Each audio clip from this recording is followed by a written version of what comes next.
Next second question है जहां पे हमें के की वैल्यू फाइंड करनी है। क्वाड्रेटिक इक्वेशन दिया है और ऐसा भी कहा है कि जो क्वाड्रेटिक इक्वेशन है उसके रियल एंड इक्वल रूट्स है, ठीक है। और कोई भी क्वाड्रेटिक इक्वेशन के अंदर अगर रियल और इक्वल रूट्स होता है तो डिस्क्रिमिनेंट डी जो है उसकी वैल्यू होगी जीरो, यानी कि B square minus four A सी की वैल्यू यहाँ पे हो जाएगी जीरो।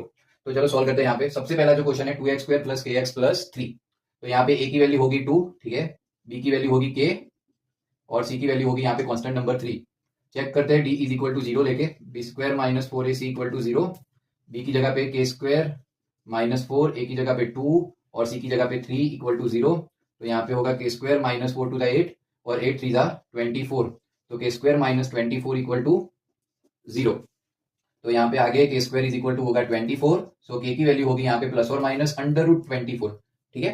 अभी ये जो 24 है इसको हम कुछ इस तरह से लिख सकते हैं, फोर सिक्स 24 और अंडर रूट में से फोर बाहर निकालेंगे तो टू होगा टू रूट सिक्स, ठीक है। तो ये फाइनल के की वैल्यू हमारी यहाँ पे मिल गई। चलो उसके बाद जो सेकंड क्वेश्चन है यहाँ पे के एक्स ब्रैकेट के अंदर के एक्स माइनस टू, अरे के एक्स ब्रैकेट के अंदर x minus two plus six equal to zero. तो यहाँ पे सबसे पहले ये ब्रैकेट जो है उसको हम निकाल देंगे और के एक्स को अंदर मल्टीप्लाई कर देंगे। तो यहाँ पे क्या होगा K X square K X into two यानी कि minus K X into two और plus six equal to zero, ठीक है। तो यहाँ पे हम लिखेंगे टू के एक्स, ठीक है, टू के एक्स। अभी देखो यहाँ पे के की वैल्यू क्या होगी, यहाँ पे सबसे पहले ए की वैल्यू होगी के, ठीक है, फिर बी की वैल्यू यहाँ पे होगी माइनस टू के, ठीक है, और सी की वैल्यू यहाँ पे होगी सिक्स। ए बी और सी की वैल्यू, तो यहाँ पे इक्वल और रियल रूट्स है तो यहाँ पे डी की वैल्यू जीरो।